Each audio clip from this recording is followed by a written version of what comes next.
नमस्कार दोस्तों, आप सभी का स्वागत है अपने YouTube चैनल एजुकेशन एंड मस्ती विद निहाल में। दोस्तों, पिछली कक्षा में हमने पढ़ा था स्वर वर्ण और उसका वर्गीकरण। आज जो है वो अपन पढ़ने जा रहे हैं, जैसा कि आप देख पा रहे हो, व्यंजन वर्ण के बारे में। तो सबसे पहले व्यंजन की परिभाषा।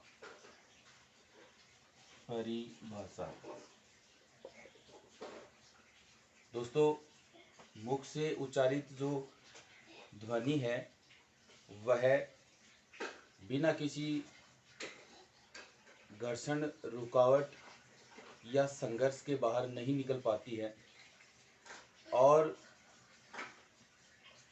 उसे स्वरों की सहायता से जब बोला जाता है तो उसे हम व्यंजन वर्ण कहते हैं, व्यंजन ध्वनि कहते हैं।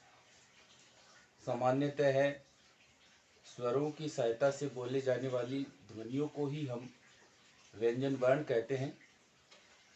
व्यंजन वर्ण का जो है वो अलग अलग आधार पर भेद किया जाता है। सबसे पहले हम जान लेते हैं व्यंजन वर्ण। क, च, ट, त, प। ये 5 वर्गीय व्यंजन हैं।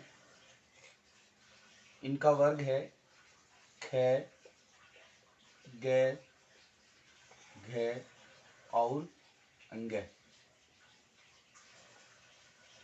च, छ, ज,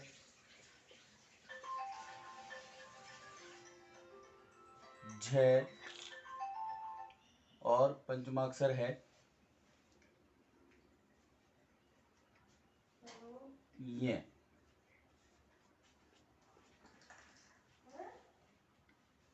ठ, ड, ढ और पंचमाक्षर है अण। ट, थ, द, ध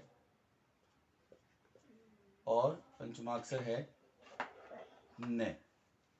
प, फ, ब, भ और म। दोस्तों, इन्हें स्पर्श व्यंजन भी कहते हैं। यानी इनका जब उच्चारण होता है तो जो श्वास वायु बाहर निकलती है वह मुख के किसी न किसी भाग को स्पर्श करती है। जो ध्वनि है, आवाज है, स्वर है, वह जब वाग यंत्र से बाहर निकलती है, वाग यंत्र,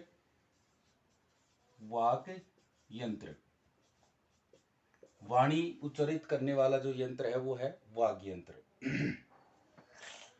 इससे बाहर जब निकलती है तो यह कहीं ना कहीं वाग यंत्र के विभिन्न जो अंग है, उच्चारित किए जाने वाले भाग हैं, उनसे टकराती है तो स्पर्श होकर बाहर निकलती है और इससे उच्चारित जो व्यंजन है, वर्ण है, ध्वनि है, वो होते अपने स्पर्श व्यंजन। या दूसरा इनका नाम है, वर्गों से बने हैं इसलिए वर्गीय व्यंजन। वर्गीय व्यंजन, ठीक है। इससे अगला जो प्रकार है वह है अपना अंतस्थ। य, रे, ल और व। ये अपना प्रकार है दूसरा। कौन सा है? अंतस्थ व्यंजन। इसके पश्चात जो है अगला वर्ग आता है वह है अपना श, स,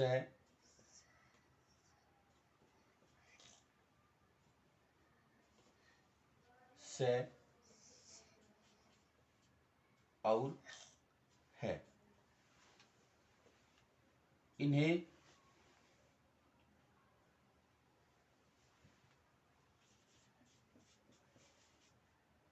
ऊष्म व्यंजन कहते हैं। ऊष्म व्यंजन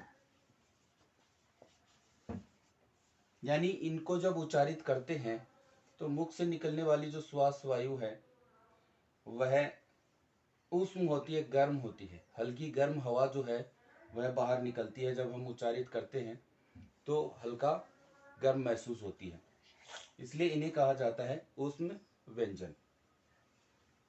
अगला जो प्रकार है वह है अपना क्ष, त्र, ज्ञ, इसे हम ज्ञ भी बोलते हैं, और श्र। क्ष बना है क और स से, क्ष। त्र बना है त और र से। इसी तरीके से ज्ञ बना है ज और ञ से, ज्ञ। इसी तरीके से श्र बना है स और र से, श्र। ठीक है, ये प्रकार है अपना कौन सा?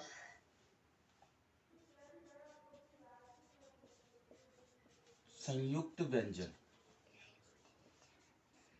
संयुक्त, समयुक्त, सम उपसर्ग और युक्त यानी जोड़ करके, जोड़े से। सम यानी भली प्रकार से, ठीक से जब हम वर्णों को क्या करते हैं, जोड़ देते हैं, दो को मिला देते हैं, तो हो गए अपने कौन से? संयुक्त व्यंजन। ठीक है दोस्तों,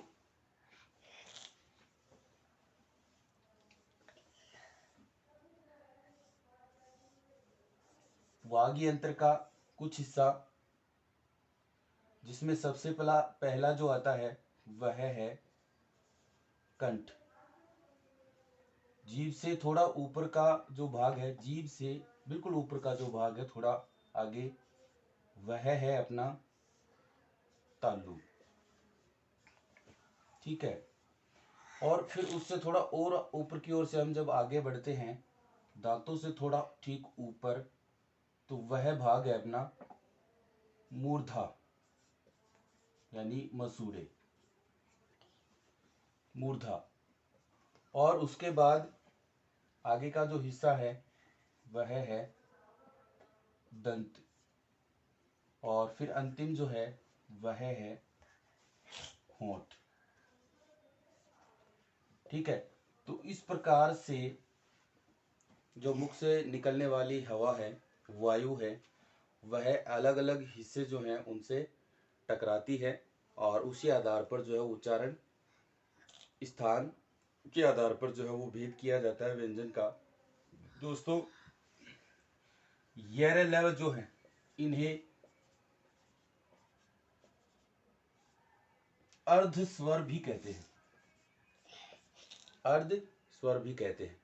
ठीक है, और इसके भेद जो है वो आगे आने वाले प्रकार जो है वो हम अगली क्लास में पढ़ेंगे। आज के लिए इतना ही, धन्यवाद।